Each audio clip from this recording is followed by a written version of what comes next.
Computer सीखने के लिए हमारे चैनल लर्न कोडिंग को सब्सक्राइब करें। हाय फ्रेंड्स, आज के इस वीडियो में हमारा टॉपिक है कंप्यूटर जनरेशन। इस वीडियो में कंप्यूटर जनरेशन के ऊपर मैं बात करूंगा। एक एक चीज़ आपको बताऊंगा, कितने जनरेशन्स होते हैं, क्या टेक्नोलॉजी यूज़ किया गया, वो कब डेवलप किए गए। तो ये बहुत ही इंपॉर्टेंट टॉपिक है कंप्यूटर का। एग्जाम में एक ना एक क्वेश्चन कंप्यूटर जनरेशन से आपको ज़रूर मिलेगा। तो चलिए स्टार्ट करते हैं जनरेशन्स ऑफ कंप्यूटर। सबसे पहला है फर्स्ट जनरेशन ऑफ कंप्यूटर। तो इसका नाम फर्स्ट जनरेशन इसलिए रखा गया क्योंकि ये सबसे पहले डेवलप किया गया, इसीलिए फर्स्ट जनरेशन। तो ये क्या होता है, फर्स्ट पॉइंट में देखो, Eckert and Mauchly developed the first electronic computer called ENIAC in 1946 in the USA। Eckert and Mauchly ये दो डेवलपर थे जिन्होंने पहला इलेक्ट्रॉनिक कंप्यूटर ENIAC को डेवलप किया। कब किया था?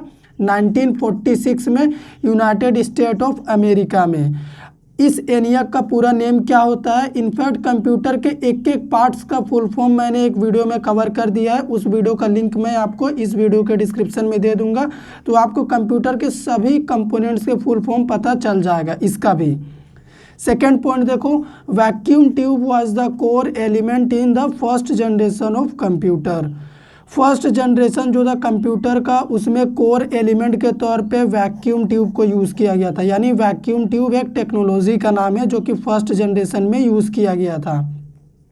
थर्ड पॉइंट क्या लिखा है मैंने, the time period of first generation of computer was from, ये बहुत इंपॉर्टेंट है, 1946 से 1959 तक फर्स्ट जनरेशन का टाइम पीरियड है। ये एकदम एक्यूरेट टाइम पीरियड है। एग्जाम में तो MCQ में ये टाइम पीरियड ही पूछ देता है।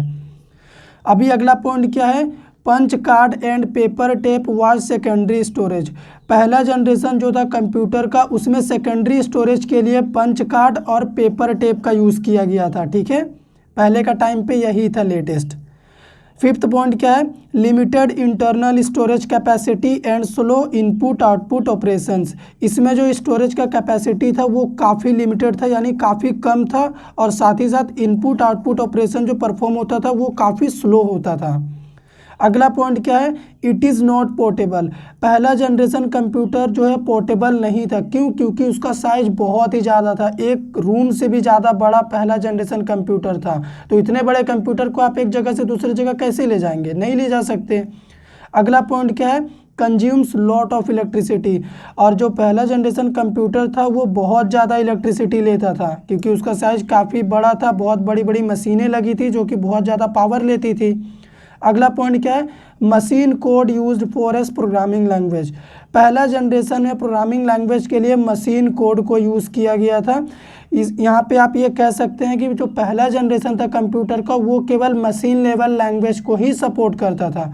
तो यहाँ पे देखो, फर्स्ट जनरेशन में जितने भी कंप्यूटर डेवलप किए गए उनके नाम, पहला था हमारा ENIAC, इसके बाद ADVIAC, ADSAC, उसके बाद UNIVAC। इनका भी फुल फॉर्म क्या होता है मैंने उसी वीडियो में बताया है, तो उस वीडियो को आप देखेंगे तो इनका पूरा नेम आपको पता चल जाएगा। अभी चलिए second generation of computer discuss करते हैं। अभी यहाँ पे देखो, सेकेंड जनरेशन ऑफ कंप्यूटर का फर्स्ट पॉइंट क्या है, the second generation of computers are IBM 700, Atlas and ICL 1901। तो ये 1901 वर्जन है, ठीक है। जैसे यहाँ पे IBM 700 एक वर्जन है, तो ये तीनों सेकेंड जनरेशन कंप्यूटर के नेम हैं। सेकेंड पॉइंट क्या है, transistor was the core element in second generation of computer. Second generation of computer का कोर एलिमेंट का नेम क्या है?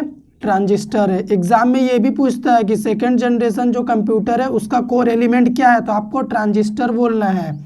थर्ड पॉइंट क्या है, the time period of second generation of computer was from 1959 से 1965 तक। जहाँ पे पहला ख़त्म हुआ वहीं पे दूसरा स्टार्ट हुआ, और ये 65 तक जा रहा, ठीक है। ये टाइम पीरियड भी याद रखिएगा। अपना अगला पॉइंट है, tapes and magnetic disk was used for secondary storage. Secondary storage के लिए सेकेंड जनरेशन में टेप्स और मैग्नेटिक डिस्क को यूज़ किया गया था। Next point, high level procedural language Fortran and COBOL were used. अपना सेकेंड जनरेशन जो कंप्यूटर का है जो था, मतलब उसमें फोर्ट्रेन और कोबोल प्रोग्रामिंग लैंग्वेज को यूज़ किया गया था। हाई लेवल प्रोसीड्यूरल लैंग्वेज है ये दोनों, ठीक है। नेक्स्ट पॉइंट है required less power to operate. अपना सेकंड जनरेशन कंप्यूटर को ऑपरेट करने के लिए कम पावर लगा था। कम पावर लगा था किसके मुकाबले? फर्स्ट जनरेशन के मुकाबले, ठीक है। तो ये हो गया इसका बहुत बड़ा एडवांटेज। अगला पॉइंट क्या है? Smaller, reliable and faster than first generation of computer. और ये फर्स्ट जनरेशन के मुकाबले काफ़ी छोटा था, भरोसेमंद था, रिलायबल, और इसका स्पीड भी काफ़ी ज़्यादा था। किसके मुकाबले? पहले जनरेशन के मुकाबले। लास्ट पॉइंट क्या है? Magnetic core was used for primary storage. Magnetic core को प्राइमरी स्टोरेज के रूप में यूज़ किया गया था इस जनरेशन में। तो यहाँ पे जब भी सेकेंड जनरेशन का बात होता है ना, तो सेकेंड जनरेशन में कुछ नया चीज़ इम्प्लीमेंट हुआ है, और पुराना वाला पहला जनरेशन को तो सारा चीज़ ये सपोर्ट ही कर रहा है। तो अगर आप थर्ड जनरेशन में जब हम आपको बताएंगे तो उसमें आप समझिएगा कि फर्स्ट और सेकंड का सारा चीज़ उसमें ऑलरेडी है और कुछ इसमें एक्स्ट्रा है, तभी तो वो थर्ड जनरेशन बना। तो गाइस यहाँ पे थर्ड जनरेशन ऑफ कंप्यूटर बताने से पहले आपको मैं ये बोल देता हूँ कि थर्ड जनरेशन में ही छोटे छोटे मिनी कंप्यूटर्स बनाना स्टार्ट हो गया था। ये फिगर आपको दिखता ही होगा। अगर आपने ब्लैक एंड वाइट टीवी देखा होगा पहले का, तो उसी तरह का कंप्यूटर यहाँ से बनना स्टार्ट हुआ था, ठीक है, थर्ड जनरेशन से। तो पॉइंट देखो पहला क्या है? The third generation computer are IBM 360, NCR 395, TDC 316 developed by Jack Kilby. Jack Kilby के द्वारा थर्ड जनरेशन ऑफ कंप्यूटर बनाया गया, यानी इस तरह का कंप्यूटर को इन्होंने ही बनाया था। सेकेंड पॉइंट क्या है? Integrated circuits was the core element in third generation of computer. अपने थर्ड जनरेशन में कोर एलिमेंट के तौर पे इंटीग्रेटेड सर्किट को यूज़ किया गया था ना, यानी ICS को, शॉर्ट फॉर्म में ICS होता है। थर्ड पॉइंट क्या है? The time period of third generation of computer was from 1965 से 1971, यही इसका टाइम पीरियड था थर्ड जनरेशन का। फोर्थ पॉइंट क्या है? Magnetic disk was used for secondary storage. इसमें मैग्नेटिक डिस्क को सेकेंडरी स्टोरेज के लिए यूज़ किया गया था थर्ड जनरेशन में, ठीक है। फिफ्थ पॉइंट क्या है? Development of mini computers. यहीं से मिनी कंप्यूटर्स का डेवलपमेंट चालू हो गया। मिनी कंप्यूटर्स बोले तो एकदम छोटा छोटा साइज में कंप्यूटर्स आने चालू हो गए। पहला और सेकेंड जनरेशन में कंप्यूटर का साइज इतना बड़ा होता था कि एक रूम से भी ज़्यादा बड़ा होता था, लेकिन थर्ड जनरेशन से मिनी कंप्यूटर्स आने लगे जो आज तक हम यूज़ करते हैं। अपना अगला पॉइंट क्या है? In this generation operating system was developed. इसी जनरेशन में ऑपरेटिंग सिस्टम का कॉन्सेप्ट भी डेवलप किया गया।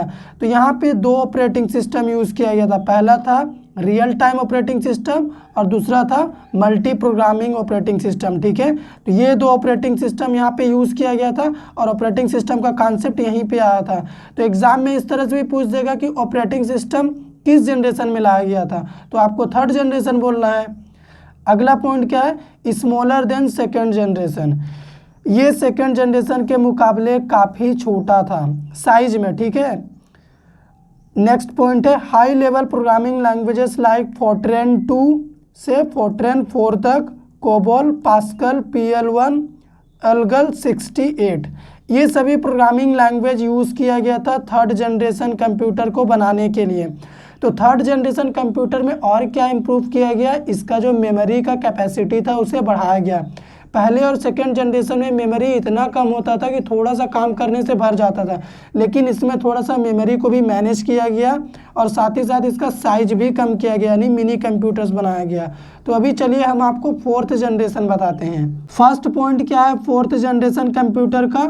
The fourth generation computers are DEC 10, Star 1000 etcetera. तो ये दोनों कंप्यूटर के नेम हैं फोर्थ जनरेशन वाले कंप्यूटर के, ठीक है। नेम भी याद रखिएगा, एग्जाम में कभी नेम से भी पूछ देता है। सेकंड पॉइंट क्या है? लार्ज स्केल इंटीग्रेटेड सर्किट्स, यानी LSICS was the core element, और very large scale integrated circuits भी इसी का ही कोर एलिमेंट है। यानी फोर्थ जनरेशन में दो कोर एलिमेंट यूज़ किया गया, एक LSICS और एक VLSICS।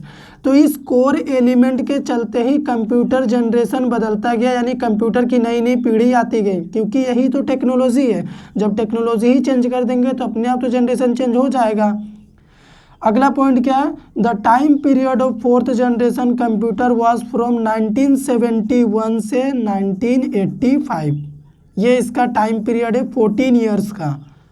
Semi conductor were used for primary storage. Fourth generation of computer में सेमी कंडक्टर को प्राइमरी स्टोरेज के रूप में यूज़ किया गया, ठीक है, मेमोरी के तौर पे। अगला पॉइंट क्या है, डेवलपमेंट ऑफ माइक्रो कंप्यूटर और PC मतलब पर्सनल कंप्यूटर। फोर्थ जनरेशन में ही माइक्रो कंप्यूटर आ गया था, यानी मिनी कंप्यूटर से भी छोटा कंप्यूटर। आज जो हम यूज़ कर रहे हैं वो हमारा माइक्रो कंप्यूटर ही है, जिसे आप पर्सनल कंप्यूटर यानी PC भी बोल सकते हो। तो उसका साइज तो आपने देखा ही होगा कितना बड़ा रहता है, डेस्कटॉप। अगला पॉइंट क्या है, in this generation micro processor used. इसी जनरेशन में माइक्रो प्रोसेसर को यूज़ किया गया, यानी माइक्रो प्रोसेसर का कॉन्सेप्ट लाया गया फोर्थ जनरेशन में, ठीक है। सेवेंथ पॉइंट क्या है, high level languages like C++ and DBMS used in this generation. Fourth generation में ही C लैंग्वेज, C++ प्रोग्रामिंग और डेटाबेस मैनेजमेंट सिस्टम को यूज़ किया गया इस फोर्थ जनरेशन को बनाने के लिए, ठीक है। लास्ट पॉइंट क्या है, एप्लीकेशन डेवलपमेंट बाय यूज़र्स के द्वारा फोर्थ जनरेशन में एप्लीकेशन डेवलपमेंट चालू कर दिया गया, बनाना स्टार्ट हो गया था। User friendly application. User friendly का मतलब कि यूज़र लोग ऐसा एप्लीकेशन बनाता था कि कोई बहुत जल्दी इंटरेक्ट कर सके, कोई यूज़र उसमें बहुत आसानी से काम कर सके। तो ये एडवांटेज आ गया था फोर्थ जनरेशन तक। तो अभी चलिए फिफ्थ जनरेशन बताता हूँ कि उसमें और क्या क्या एक्स्ट्रा मिला हमें। Future generation of computer, fifth generation को ही फ्यूचर जनरेशन ही कहा जाता है, ठीक है। तो यहाँ पे फोटो देख लो आप, दो इमेज है, एक है डेस्कटॉप का इमेज जो आज हम यूज़ कर रहे हैं, और लैपटॉप का भी आज यूज़ किया जा रहा।